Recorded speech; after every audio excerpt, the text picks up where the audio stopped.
A teoria das operações especiais. William H. McRaven, oficial da Marinha dos Estados Unidos. Almirante da Reserva.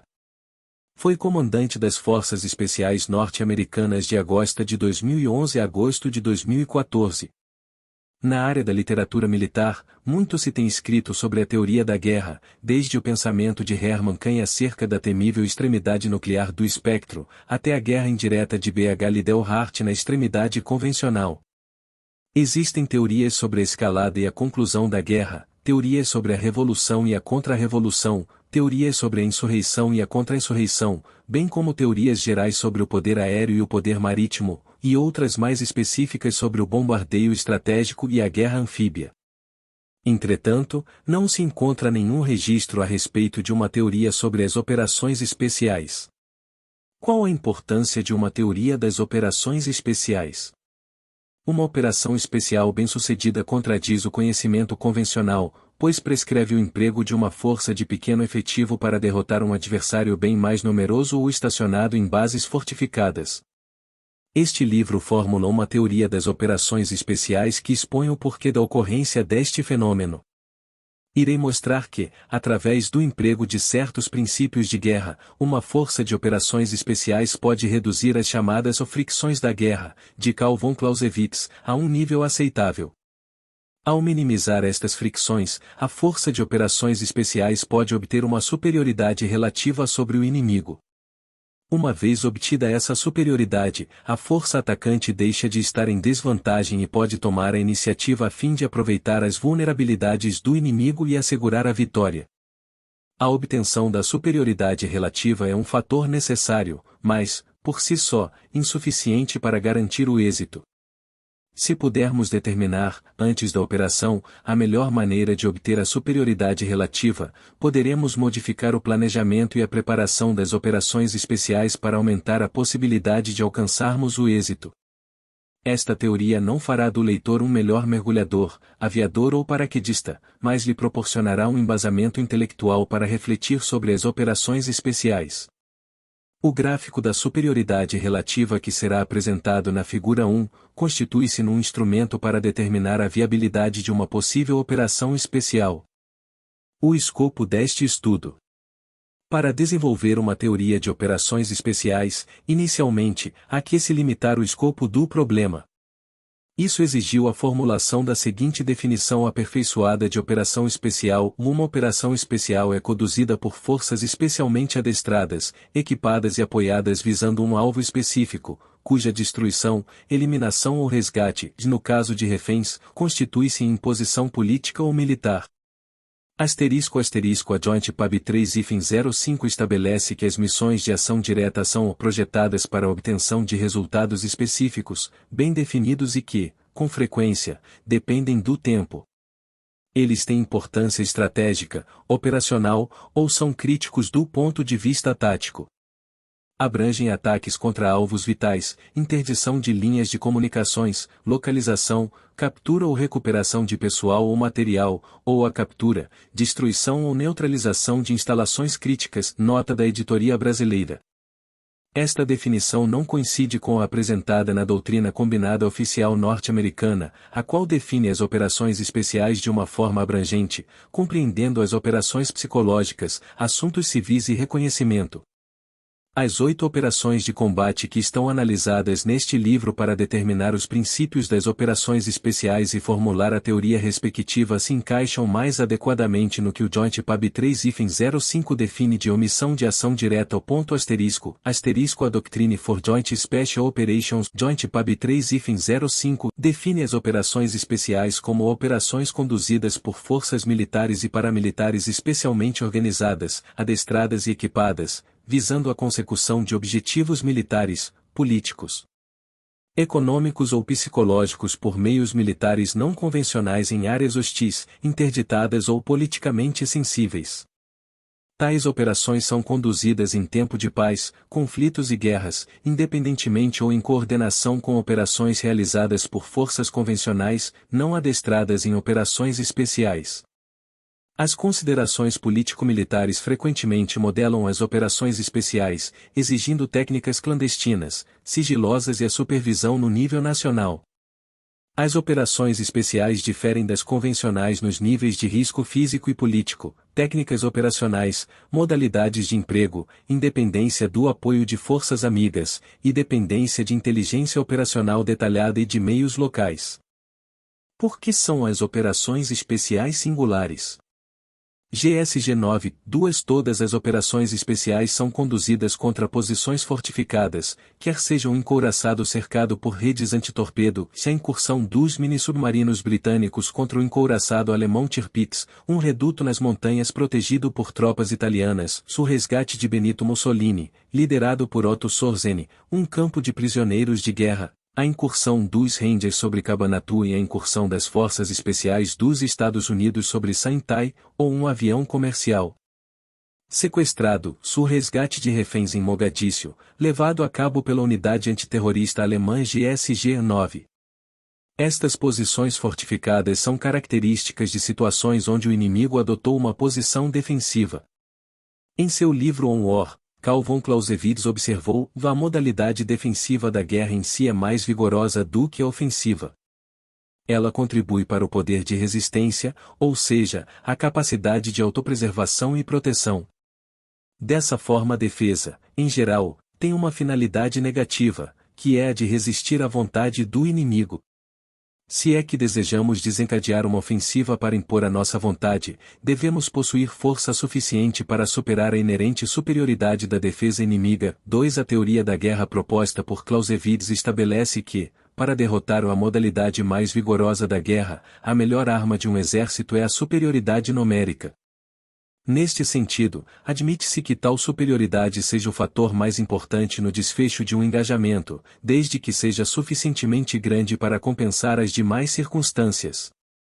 Depreende-se, portanto, que o maior número possível de tropas deve ser empregado no ponto decisivo do engajamento. 3. Nenhum combatente questionaria o benefício da superioridade numérica.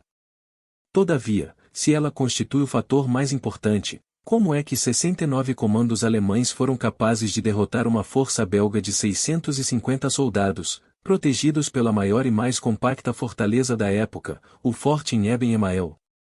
Como pode uma força de operações especiais numericamente inferior, que tem a desvantagem de atacar a modalidade mais vigorosa da guerra, obter a superioridade sobre o inimigo? Quem entender este paradoxo, entenderá as operações especiais. Superioridade relativa. A superioridade relativa é um conceito essencial à teoria das operações especiais.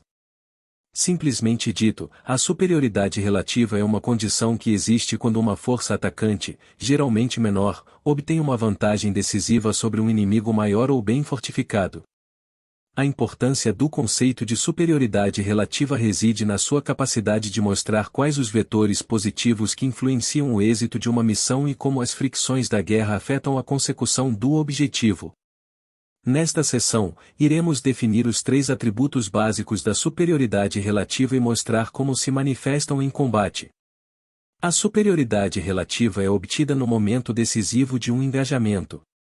Por exemplo, quando os alemães atacaram o forte belga em Eben-Emael durante a Segunda Guerra Mundial, eles conquistaram uma vantagem decisiva e a superioridade relativa sobre o inimigo, 5 minutos após o engajamento inicial, tendo empregado planadores e cargas explosivas dirigidas para obter a surpresa e a rapidez necessárias para subjugar, no menor tempo possível, o inimigo.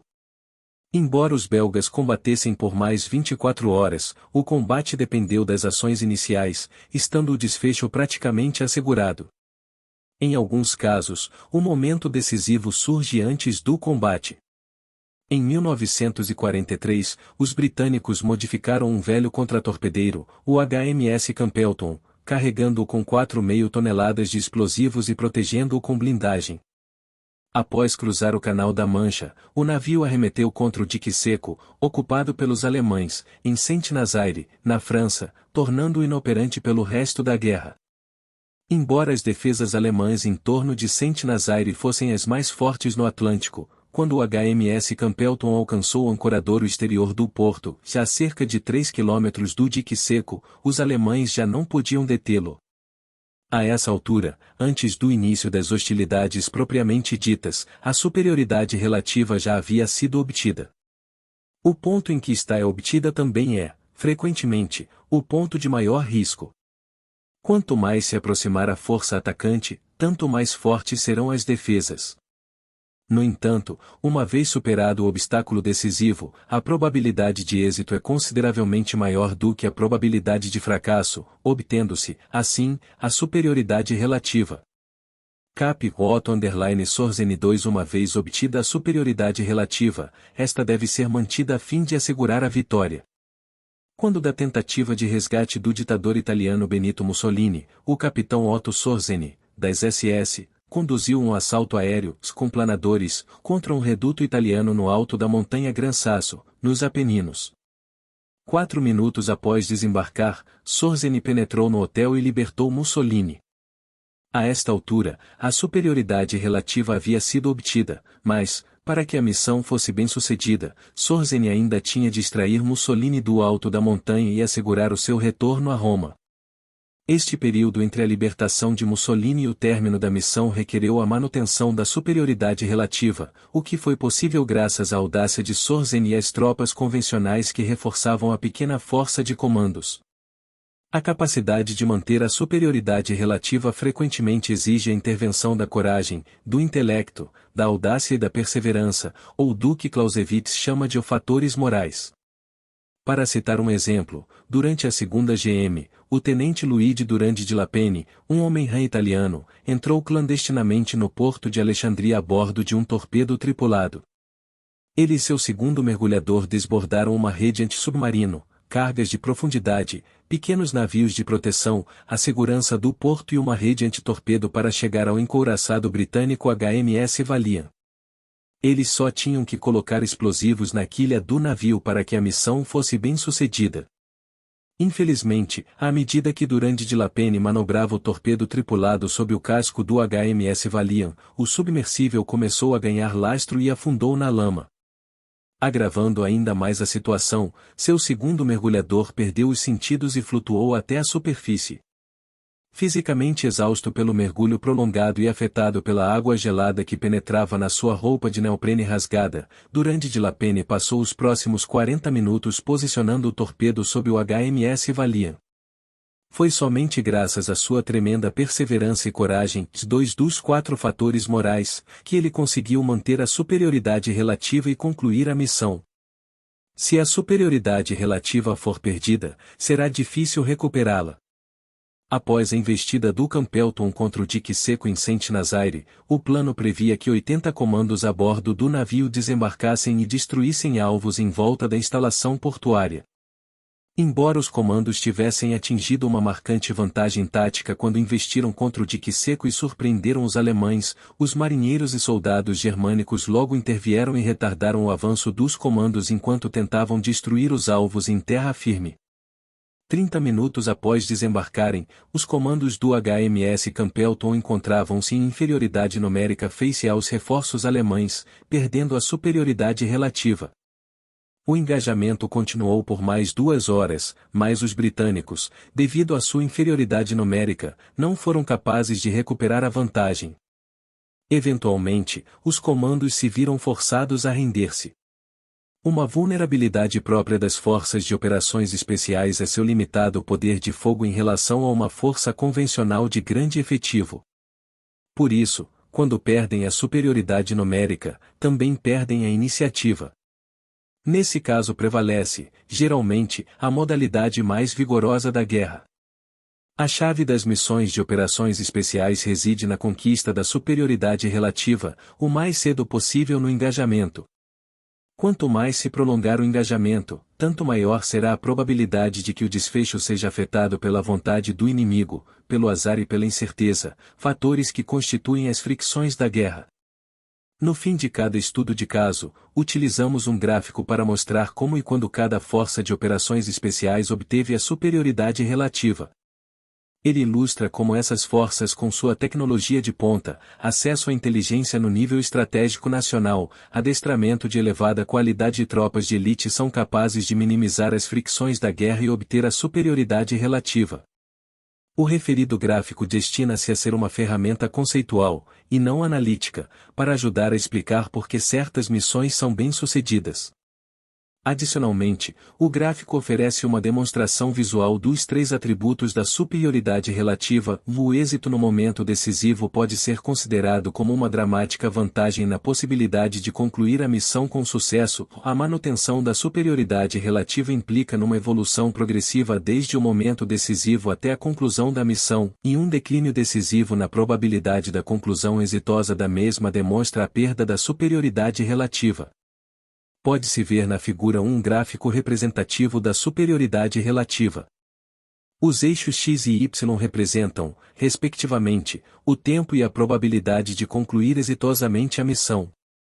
Eles se cruzam no ponto de vulnerabilidade, que é definido como o ponto, durante a missão, em que a força atacante atinge a primeira linha de defesa do inimigo. Nesse momento, as fricções da guerra, azar, incerteza e a vontade do inimigo, começam a influir no êxito do engajamento. Este ponto de vulnerabilidade é um tanto arbitrário, e sua localização exata, discutível.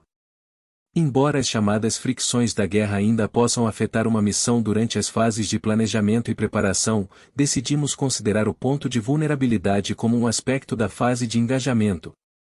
A área de vulnerabilidade é uma função da conclusão da missão ao longo do tempo. Quanto mais tempo se levar para obter a superioridade relativa, tanto maior será a área de vulnerabilidade, e consequentemente, maior o impacto causado pelas fricções da guerra.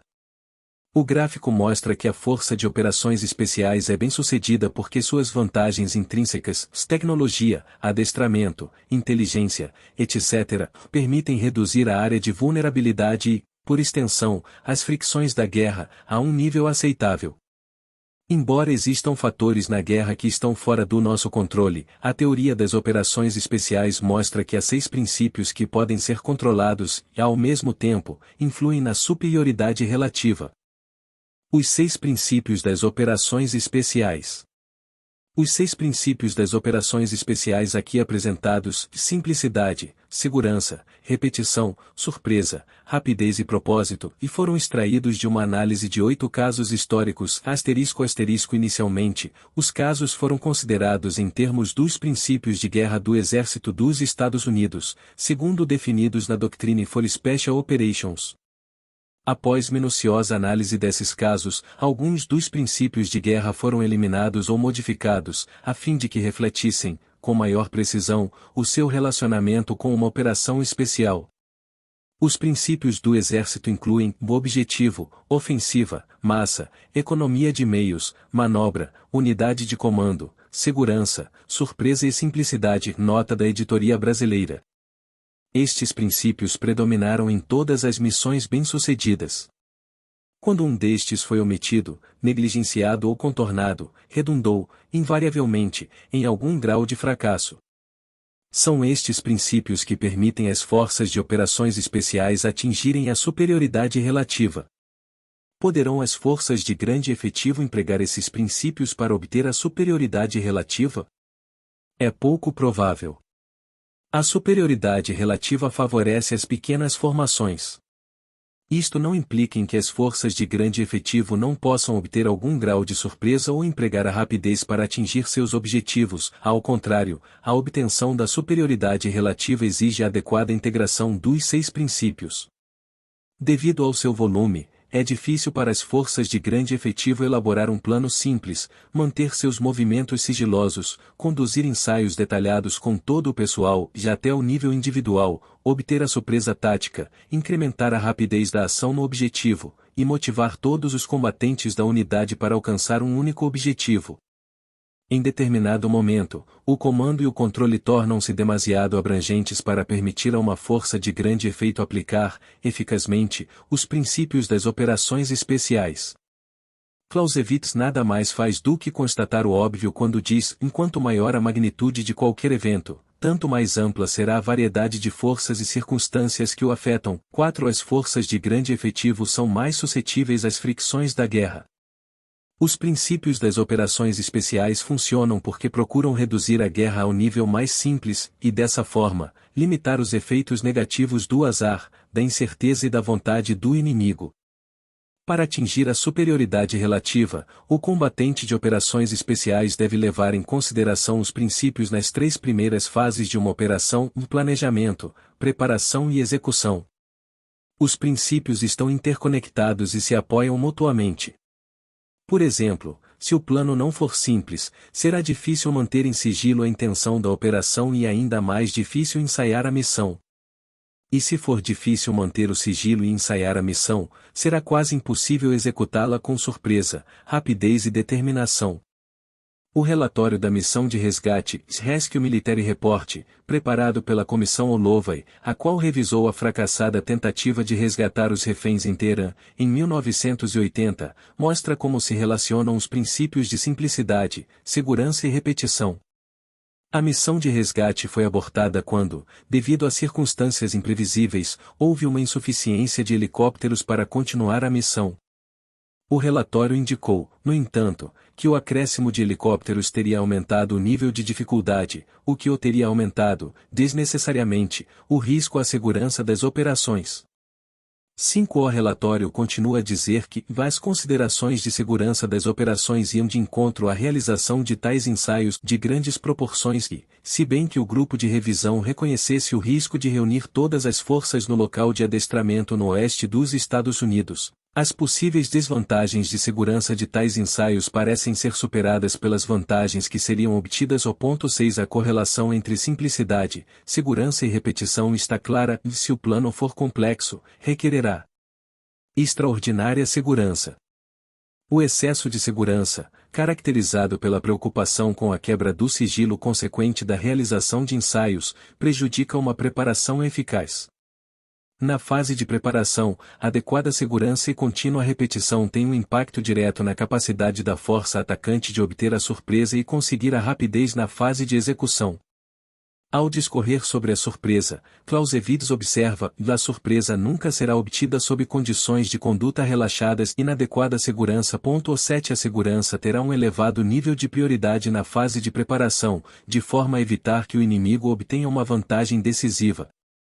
A contínua repetição das ações a realizar, manifestada no adestramento e nos ensaios conduzidos antes da missão, constitui o vínculo entre o princípio de simplicidade, na fase de planejamento, e os princípios de surpresa e rapidez, na fase de execução.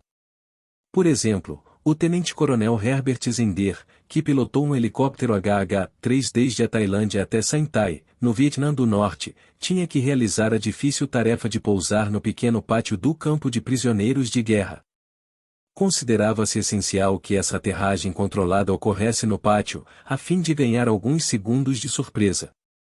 Inicialmente, esta manobra foi considerada muito difícil. No entanto, após centenas de horas no ar e uma dúzia de ensaios, essa difícil manobra tornou-se mais fácil e a surpresa foi obtida. A contínua repetição das ações facilitou a tarefa de pousar numa área de proporções reduzidas, aumentando, dessa forma, a probabilidade de obtenção da surpresa. A contínua condução de ensaios realísticos irá melhorar a capacidade da força atacante de executar, com rapidez, a missão, especialmente sob condições de combate. John Lorimer, tripulante do mini-submarino que danificou o encouraçado alemão Tirpitz, afirmou: se houver necessidade de realizar alguma tarefa perigosa, a melhor maneira de cumpri-la é adestrar, adestrar e adestrar, de modo que em meio à emoção do momento, a tarefa seja realizada automaticamente. 8. A repetição, pela sua própria natureza, possibilita a rapidez da ação no objetivo. O último dos 6 princípios diz respeito ao propósito da missão. Incutir um senso de propósito, especificamente a compreensão dos objetivos da missão e um compromisso pessoal para com a consecução dos mesmos, é vital para atingir a superioridade relativa. Embora o princípio de propósito seja mais aparente na fase de execução, todas as fases devem se concentrar no propósito da missão. O seu entendimento irá reduzir os objetivos irrelevantes, destacar a inteligência necessária e modelar os requisitos de segurança das operações. Assegurará, ainda, em combate, que os esforços do comandante e de cada combatente estejam voltados para o que é realmente importante e a missão.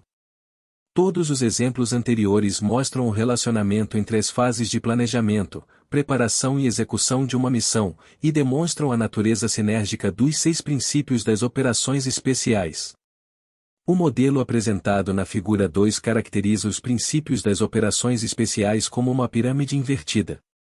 Os blocos dentro da pirâmide podem ser construídos de modo a reduzir as fricções da guerra e atingir a superioridade relativa. Embora a obtenção dessa superioridade sobre o inimigo seja essencial, não se constitui em garantia para o êxito. O sucesso da missão, da mesma forma que a pirâmide invertida, está precariamente equilibrada sobre um pequeno vértice. Os fatores morais de coragem, intelecto, audácia e perseverança devem apoiar a pirâmide e impedir que as fricções da guerra a desequilibrem e provoquem a derrota. Este modelo é uma ferramenta para ajudar o leitor a analisar os casos históricos e entender o relacionamento entre os princípios das operações especiais e a superioridade relativa. Ele também reflete a teoria das operações especiais, pois representa, graficamente, a ideia de que as operações especiais são bem-sucedidas, apesar de sua inferioridade numérica, quando são capazes de obter a superioridade relativa. Isso é feito através do emprego de um plano simples, cuidadosamente mantido em sigilo, repetido e realisticamente ensaiado, e executado com surpresa, rapidez e propósito. O fracasso ocorre quando as fricções da guerra superam os fatores morais. A seguir, iremos analisar, detalhadamente, os 6 princípios e demonstrar como se manifestam em combate. Simplicidade.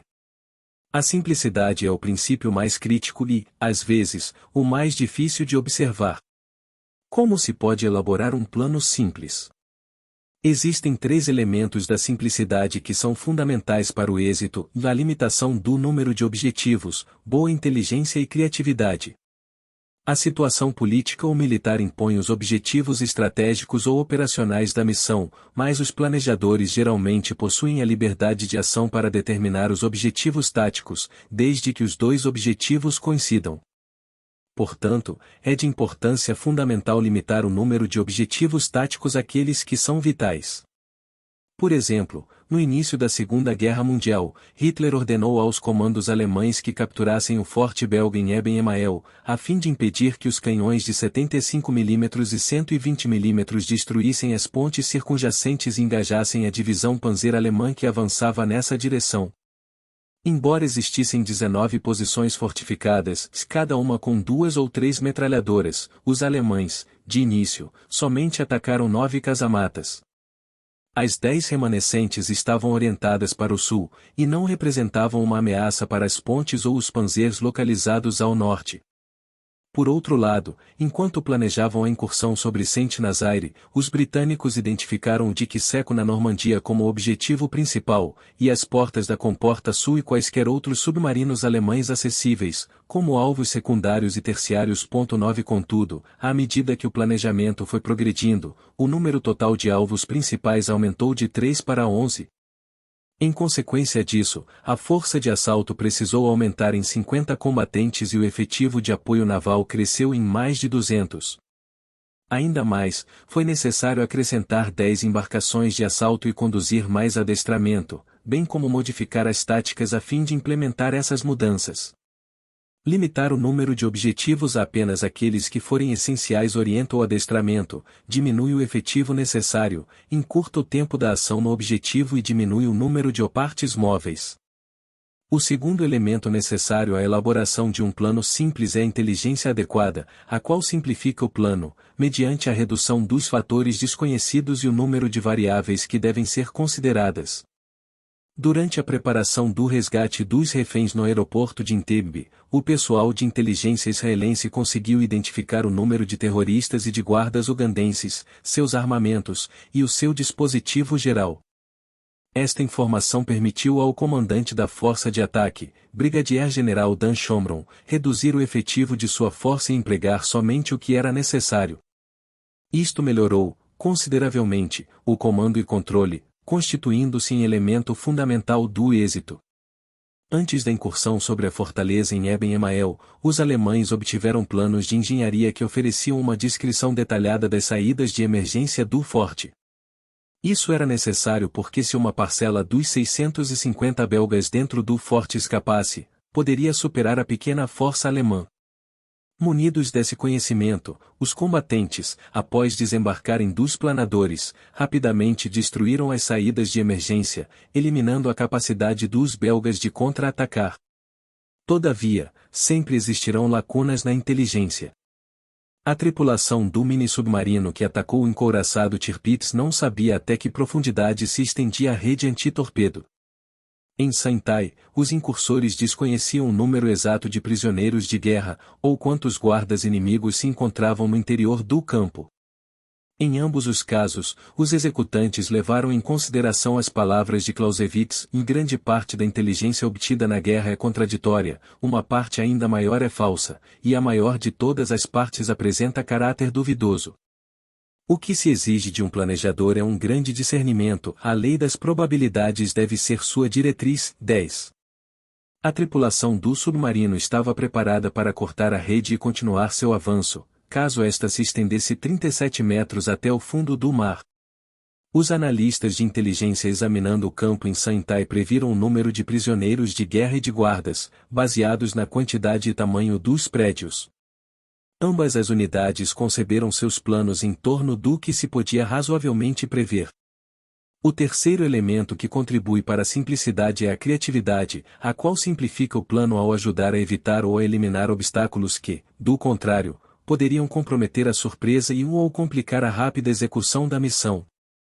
A criatividade, normalmente, se manifesta na nova tecnologia, mas também se encontra na aplicação de táticas não convencionais. O forte em Eben-Emael distava a 48 quilômetros da fronteira com a Alemanha. Se a surpresa tivesse sido comprometida, os belgas teriam tido tempo suficiente para destruir as pontes, as quais eram cruciais para o avanço alemão. As tropas paraquedistas não podiam transportar o material pesado necessário para destruir as casamatas, e o lançamento por paraquedas teria dispersado, consideravelmente, a tropa. Hitler ordenou ao general Kurt Student que organizasse uma força de assalto, transportada por planadores, para conquistar o forte.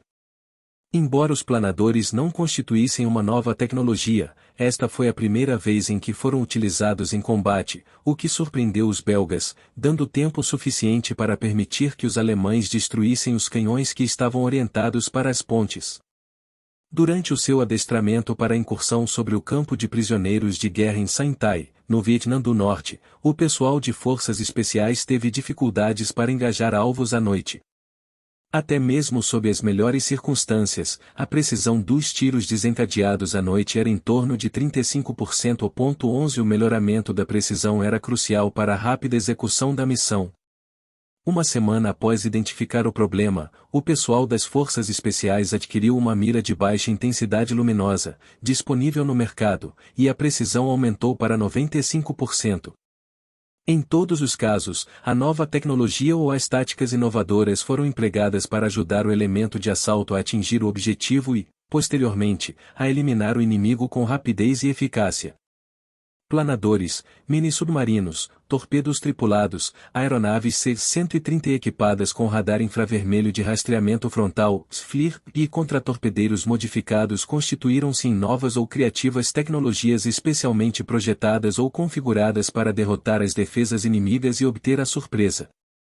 Cargas explosivas dirigidas, metralhadoras Bren, demolições especiais, miras de baixa intensidade luminosa, granadas de luz e som, e dispositivos de visão noturna foram vitais para incrementar a rapidez da ação no objetivo. Embora os três elementos da simplicidade exerçam maior impacto durante a fase de execução, eles devem ser identificados no início de modo a ajudar na elaboração do plano e torná-lo o mais simples possível. Segurança. A finalidade de atribuir um elevado nível de prioridade à segurança é impedir que o inimigo obtenha uma vantagem através do conhecimento prévio de um ataque iminente.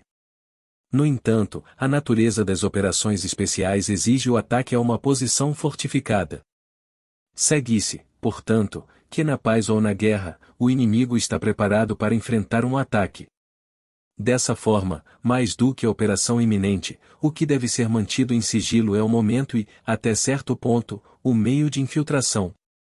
Por exemplo, os estudantes que ocuparam a embaixada dos Estados Unidos, em Teherã, estavam esperando que esse país tentasse um resgate. Eles cobriram a área aberta com longas estacas de madeira, a fim de impedir o desembarque de forças teletransportadas e o lançamento de tropas paraquedistas. Embora estivesse ancorado a 97 quilômetros da entrada ao Estreito de Soroi, na Noruega, o encouraçado Tirpitz estava protegido por redes antissubmarino, redes antitorpedo e dispositivos contra-mergulhadores para neutralizar qualquer ataque sob a superfície da água.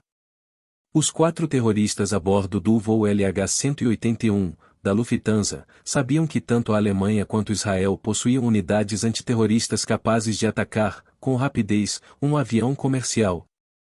Os terroristas portavam armas automáticas e granadas, e poderiam ter impedido que o GSG-9 entrasse no Boeing 737. Na maioria dos casos históricos, o pessoal inimigo guarnecendo os alvos estava adequadamente preparado para defender-se contra o tipo de ataque que sofreram. No entanto, os ataques foram, em sua maior parte, bem-sucedidos. Por quê? A segurança, por parte dos atacantes, impediu que o inimigo levantasse a oportunidade e, em alguns casos, o método de ataque, embora isso não impedisse de preparar-se para um ataque. Daí a razão pela qual as operações especiais são bem-sucedidas, apesar da preparação defensiva do inimigo. A segurança deve receber o nível mais elevado de prioridade, sem prejudicar, desnecessariamente, a preparação, adestramento e ensaios ou a execução das operações. Isso é importante para a obtenção da superioridade relativa, porque impede que o inimigo ganhe uma vantagem inesperada. Uma das razões predominantes a respeito do sucesso das operações especiais tem a ver com a capacidade de uma força atacante de levantar o tipo de defesa organizado pelo inimigo. Se a segurança dos incursores não for preservada, o inimigo poderia planejar uma ação de surpresa e, subsequentemente, antecipar-se ao ataque ou reduzir a possibilidade de rapidez da ação no objetivo. Ambas as ações reduziriam, dramaticamente, a possibilidade da obtenção da superioridade relativa. Repetição. Na fase de preparação, a repetição, da mesma forma que a rotina, é indispensável na eliminação das barreiras ao êxito. Quando o grupo-tarefa da Força Aérea envolvido na incursão sobre Santai tentou, pela primeira vez, empregar o helicóptero U-1H numa formação aérea com o C-130, os pilotos acharam o voo nessa formação cerrada tão difícil, a ponto de acreditar que não estava dentro da capacidade do aviador médio do Exército.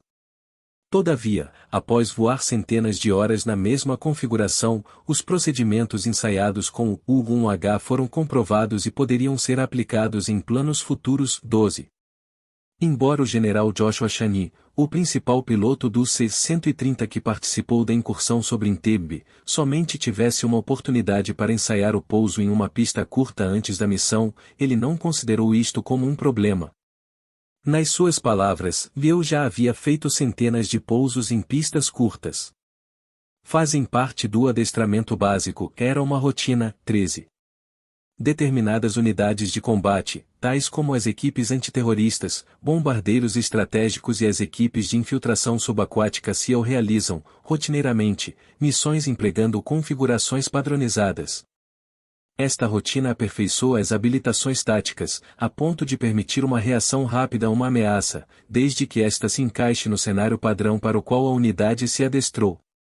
A maioria das operações especiais, porém, varia com relação aos cenários padronizados, o suficiente para exigir o emprego de novos equipamentos e táticas, a fim de solucionar o problema. Quando isso ocorre, torna-se essencial conduzir pelo menos um, e preferivelmente 2, exaustivos ensaios antes da missão. O plano que parecia simples no papel, agora deve ser posto à prova. A necessidade de conduzir ensaios exaustivos é corroborada repetidas vezes. Invariavelmente, quando um determinado aspecto de uma operação não foi ensaiado, ele fracassou durante a execução da missão. Para citar um exemplo, os britânicos tiveram 18 meses para preparar o seu ataque contra o encouraçado alemão Tirpitz.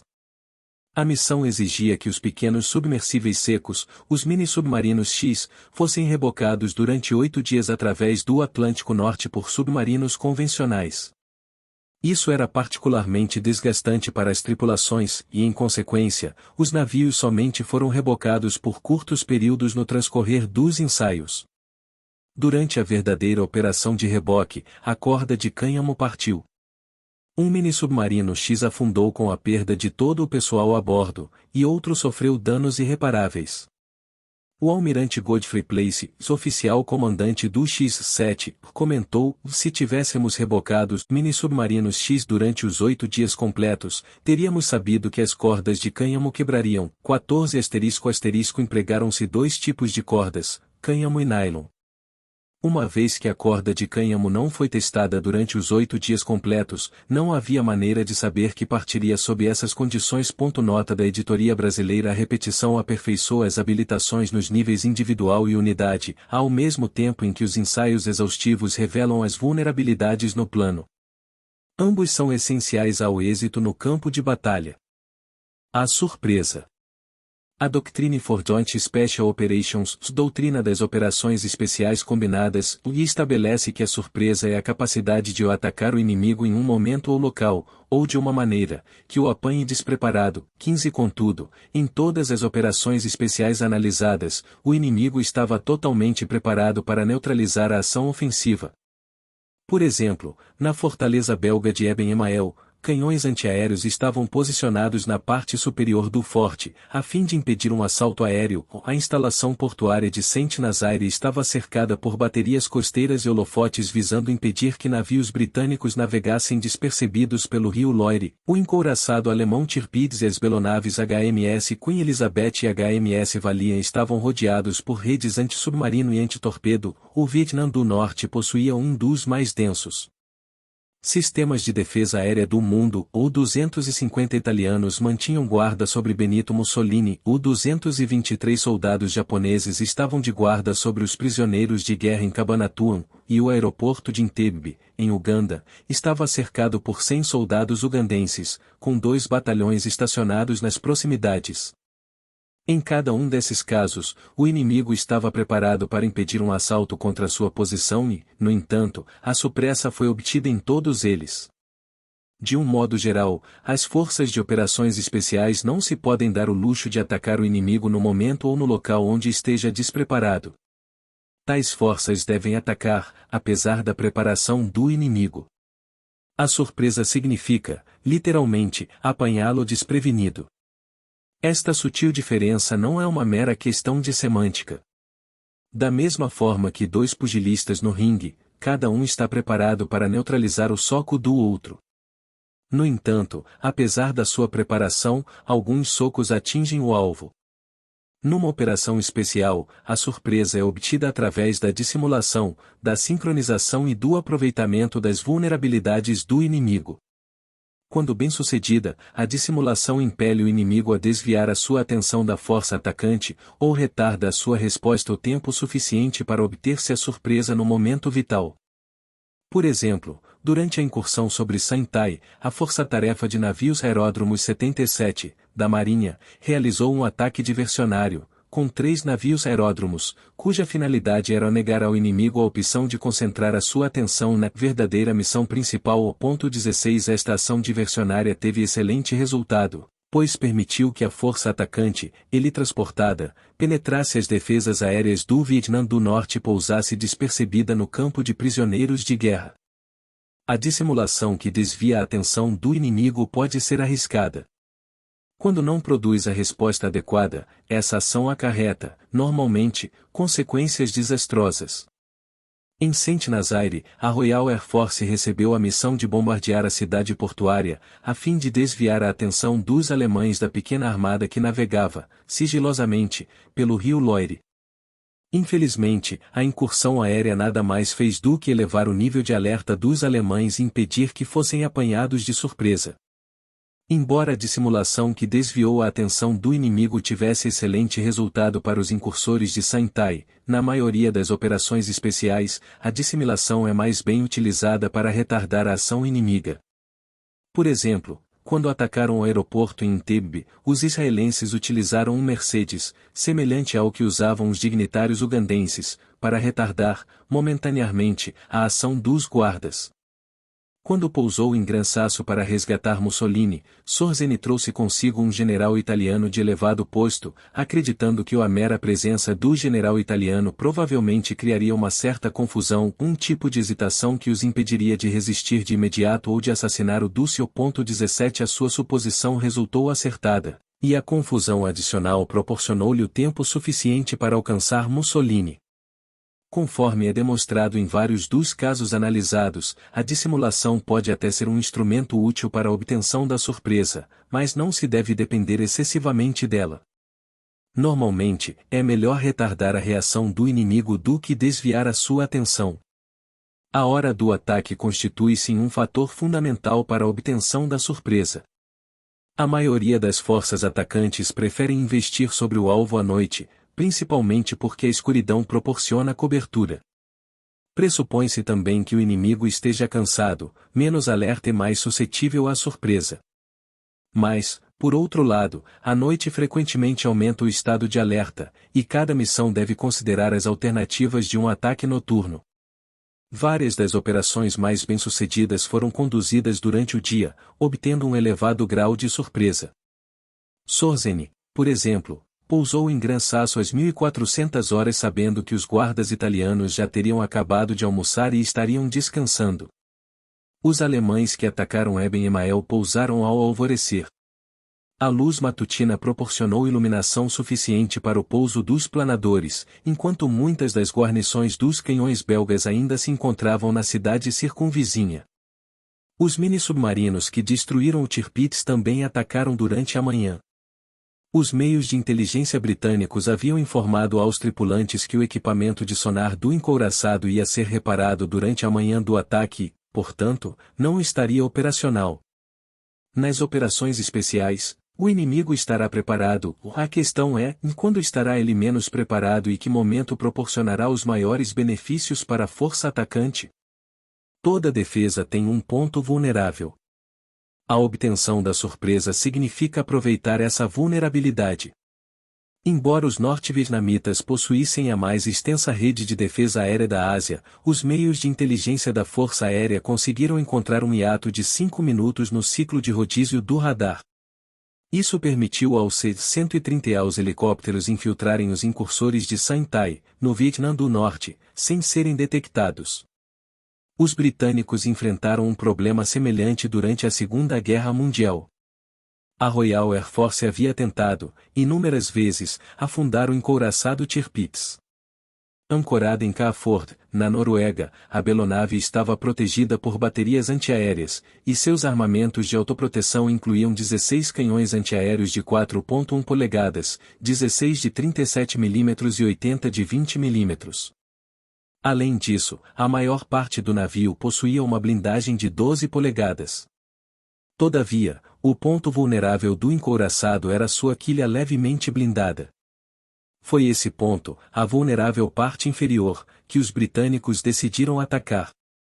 A surpresa foi obtida por dois mini-submarinos, X-6 e X-7, quando penetraram as defesas alemãs e colocaram seus explosivos. No caso do Tirpitz, a vulnerabilidade na defesa era um termo relativo. Os alemães organizaram defesas anti-submarino e anti-torpedo, contudo, comparadas com as defesas antiaéreas, aquelas eram consideravelmente mais fracas. Muitos táticos consideram o princípio da surpresa o fator mais importante de uma operação especial bem-sucedida. Acreditam, equivocadamente, que a surpresa proporciona a vantagem decisiva sobre o inimigo, e que o ato de meramente apanhar o inimigo despreparado assegura a vitória da força atacante. Esse não é o caso. A surpresa é inútil e, de fato, impossível de se obter sem os outros princípios. De que adianta surpreender o inimigo, se não possuímos o equipamento adequado para enfrentá-lo? A superioridade relativa somente é atingida através da correta aplicação de todos os princípios.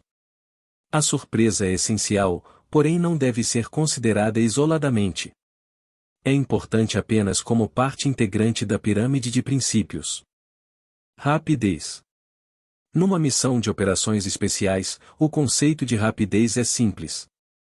Alcançar o objetivo o mais rápido possível. Qualquer retardo ampliará a sua área de vulnerabilidade e diminuirá a sua possibilidade de atingir a superioridade relativa. Referindo-se à guerra em termos gerais, o Fleet Marine Force Manual, CFM-FM 1.3, estabelece, como todas as coisas na guerra, a rapidez é relativa ao 18.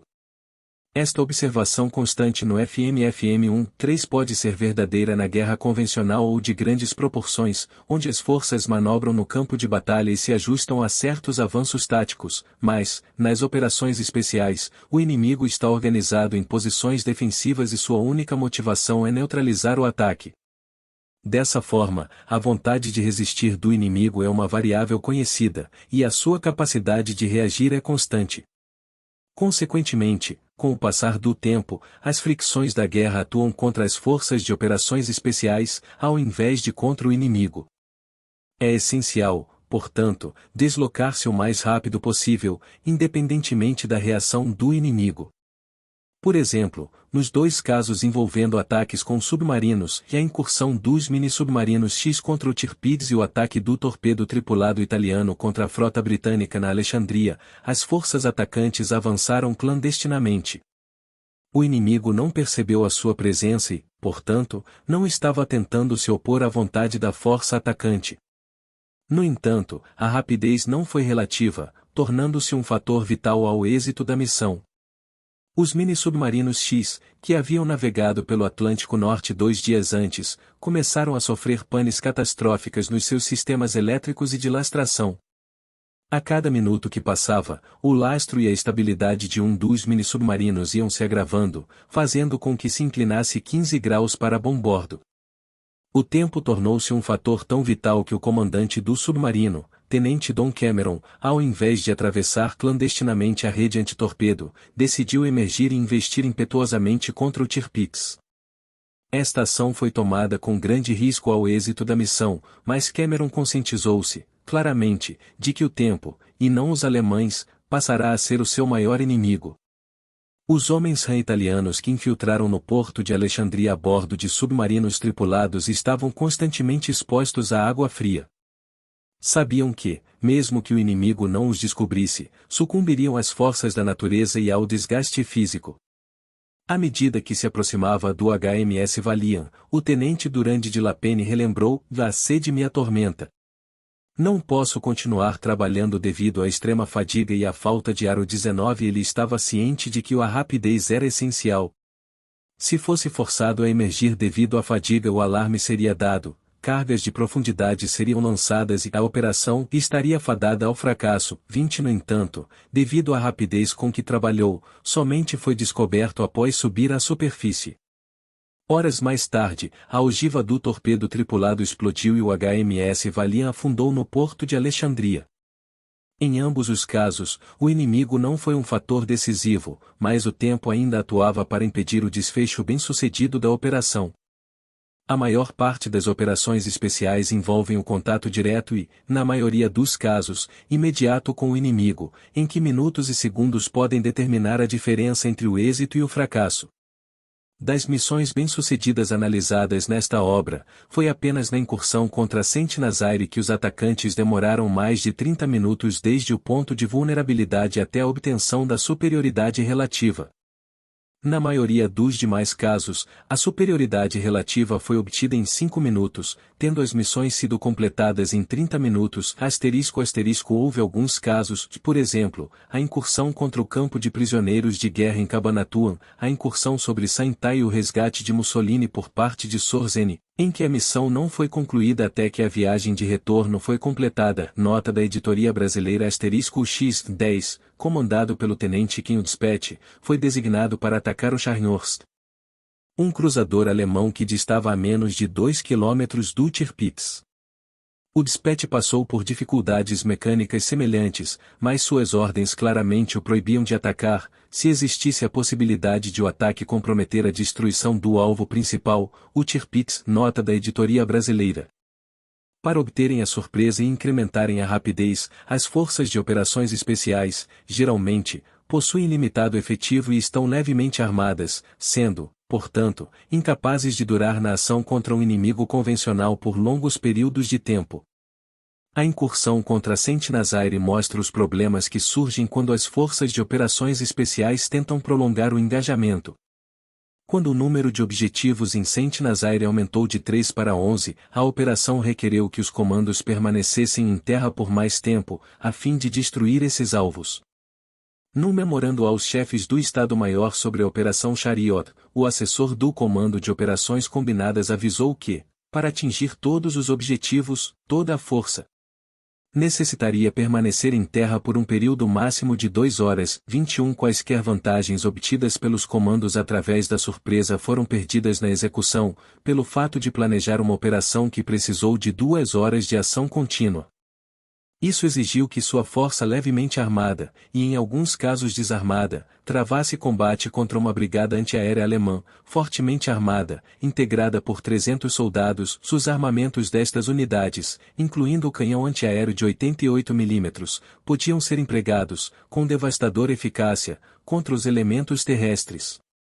Clausewitz adverte: enquanto mais restrito for o efetivo, tanto mais restritos deverão ser os objetivos. Ainda mais, quanto mais restrito for o efetivo, tanto mais limitada será a duração. 22 Adicionalmente, durante esse período de 2 horas, as 17 lanchas que transportaram os comandos até Saint-Nazaire haviam permanecido expostas ao mortífero fogo proveniente das defesas costeiras. Em apenas 90 minutos, quase todas haviam sido destruídas ou haviam retrocedido. Se os comandos tivessem atacado e exfiltrado rapidamente, a probabilidade de concluir a missão teria aumentado dramaticamente. Nas operações especiais, a rapidez é uma função do tempo e não, conforme alguns sugerem, um fator relativo influenciado pela vontade de resistir do inimigo. Apesar dos esforços do inimigo, a superioridade relativa pode ser obtida, principalmente, porque a força atacante se desloca com tal rapidez que a reação do inimigo deixa de ser um fator preponderante. Propósito. O propósito implica em entender e, posteriormente, atingir o principal objetivo da missão, independentemente dos obstáculos ou das oportunidades que se apresentem. Este princípio tem 2 aspectos. Em primeiro lugar, o propósito deve estar claramente definido pelo enunciado da missão: resgatar os prisioneiros de guerra, destruir o dique seco, afundar o encouraçado, etc., e ser elaborado de modo a assegurar que no calor da batalha, aconteça o que acontecer, o combatente individual entenda o objetivo principal. Por exemplo, durante o ataque dos mini-submarinos X contra o encouraçado Tirpitz, o X-6 tinha avarias nos seus principais equipamentos, o periscópio de ataque estava quebrado, a carga de demolição de bombordo estava inundada, a água estava entrando no compartimento principal e o mini-submarino estava inclinado 15 graus para bombordo. O tenente Don Cameron tinha de tomar a decisão de atacar ou retroceder. Se atacasse e fracassasse, existia a possibilidade de que pudesse comprometer o êxito dos outros 2 mini-submarinos X, também designados para atacar o Tirpitz, após refletir sobre o propósito da missão, segundo o definido pelas ordens de operações recebidas, Cameron decidiu atacar. Suas ordens estavam claras. Se o mini-submarino ainda funcionasse e estivesse equipado com, ao menos, uma carga explosiva, devia concluir a missão. Durante o ataque contra a frota britânica no porto de Alexandria na 2ª GM, os homens Hans italianos, capitão Vincenzo Martellotti e seu companheiro de mergulho, suboficial Mario Marino, já tinham colocado o seu torpedo tripulado sob um cruzador britânico de grande porte, quando perceberam que era o alvo errado. Eles haviam arriscado suas vidas evitando pequenos navios de proteção, cargas de profundidade e a segurança do porto. E embora o afundamento do cruzador tivesse sido aceitável, não era o navio que deviam atacar. Em consequência disso, Martellotti se afastou da belonave e continuou em frente. Eventualmente, os italianos atingiram o seu alvo designado, um navio petroleiro de grande capacidade. Ao seguir as ordens à risca, Martelotto e Marino não só afundaram o navio petroleiro, mas também causaram grandes danos a um contratorpedeiro que estava amarrado ao seu lado. Nos casos britânico e italiano, os homens receberam ordens claramente definidas que orientaram suas ações no calor da batalha e direcionaram seus esforços para o que era importante. O segundo aspecto do princípio de propósito é o compromisso pessoal. O tenente-coronel Henry Muxie, comandante do 6º Batalhão de Rangers que resgatou 512 prisioneiros de guerra de um campo de concentração japonês, entendeu a necessidade do estabelecimento de um compromisso pessoal. Antes da operação, ele ordenou aos seus Rangers: ponham-se de joelhos agora mesmo e rezem. Diabo, não o simulem. Rezem, para valer. E quero que cada um de vocês faça um juramento perante Deus. Jurem que morrerão combatendo antes de permitir que esses prisioneiros de guerra corram perigo. 23.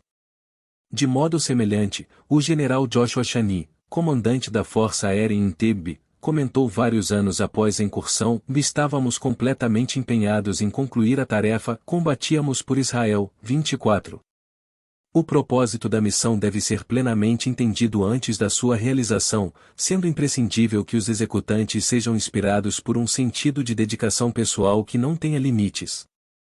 O capitão Otto Sorzeni disse certa vez: quando um homem é motivado pelo simples entusiasmo e pela convicção de que está arriscando a sua vida por uma causa nobre, ele traz consigo os elementos essenciais ao êxito. 25. Numa época de alta tecnologia e de cavaleiros Jedi, frequentemente desprezamos a necessidade do envolvimento pessoal, e, em assim fazendo, corremos um grande risco.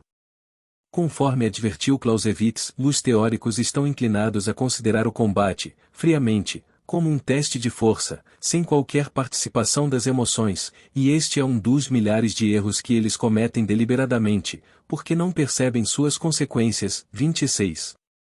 Os princípios das operações especiais acima definidos não foram meramente extraídos dos princípios de guerra convencionais. Eles representam elementos únicos da guerra que somente as forças de operações especiais possuem e podem empregar com eficácia. O texto é um extrato da tese de McRaven.